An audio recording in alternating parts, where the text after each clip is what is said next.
Bonsoir à tous, bienvenue à ce flash d'information. Nous commençons par le Sénégal, où le président Alassane Ouattara a pris part hier samedi au congrès d'investiture du président Macky Sall, candidat à sa propre succession. Le chef de l'État ivoirien a annoncé publiquement son soutien à son homologue pour la présidentielle prévue en février 2019. Les présidents de la Mauritanie, de la Gambie et du Libéria ont également pris part à ce congrès extraordinaire auquel ont été conviés 15 000 délégués et des milliers de militants et sympathisants. Depuis hier samedi 1er décembre, notre pays, la Côte d'Ivoire, assure la présidence du Conseil de sécurité de l'ONU, un mandat qui va durer tout le mois de décembre 2018. L'État ivoirien compte mettre l'accent sur la paix et le dialogue. La rédaction de RTI 1 vous propose une série de reportages consacrés à ce mandat de la Côte d'Ivoire au Conseil de sécurité. Ce dimanche donc, nous ferons un focus sur la création des Nations Unies. Quelle est l'histoire, pourquoi et comment l'ONU a-t-elle été créée? Élément de réponse dans l'édition de 20h. Opération réussie par la police des stupéfiants et des drogues. Les faits limiers ont saisi 97 blocs de cannabis soigneusement dissimulés dans un véhicule en provenance de Noé. Cette drogue était destinée à alimenter le marché, mais les suspects n'auront pas le temps de le faire puisqu'ils ont été appréhendés par la police et devront maintenant répondre de leurs actes devant le parquet. Le témoignage d'Abou Sanogo. Ce véhicule a tout l'air d'un véhicule en règle, disposant de toutes ses pièces afférentes. Et pourtant, il ne l'est pas. Il contient des colis suspects. Repérés au niveau du grand carrefour de Koumassi en provenance de Noé, par les hommes de la direction de la police des stupéfiants et des drogues, il sera suivi et intercepté au niveau du carrefour d'Agban dans la commune d'Adjambi, en passant par le 3e pont.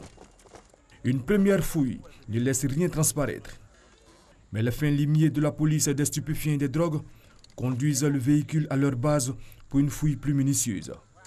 Tous les sièges seront démontés. Ils découvrent une plaque métallique disposée sur toute la largeur du véhicule, comme s'ils venaient de faire une tôlerie, derrière laquelle se trouve une cache. Ce bas de caisse à double fond sera éventré. À l'intérieur sont dissimulés 97 blocs de cannabis qui venaient alimenter le marché. La suspecte, une récidiviste en la matière, qui n'a pas pu tromper la vigilance des éléments de la police des stupéfiants et des drogues, n'avait que ses yeux pour pleurer. Trop tard pour les regrets. Elle et son complice répondront de leurs actes devant les juridictions compétentes.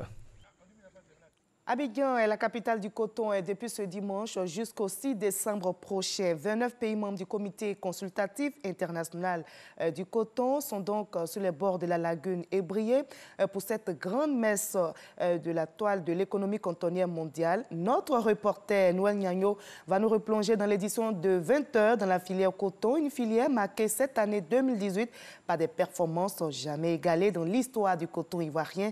Le rendement est passé de 700 kg à l'hectare à 1200 voire 1300 kg de coton à l'hectare. Ailleurs au Togo, la coalition des 14 partis de l'opposition se fait encore entendre dans les rues. Vous le voyez sur ces images, c'était hier samedi 1er décembre.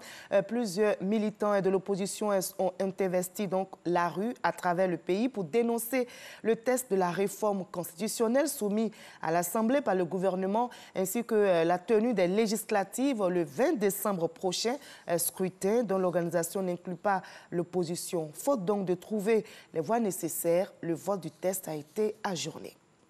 À peine rentré du G20 en Argentine, le président français Emmanuel Macron a convoqué une partie de son gouvernement à une réunion d'urgence. Cette réunion intervient au lendemain des scènes de violence observées à Paris et partout en France en marge des manifestations des Gilets jaunes.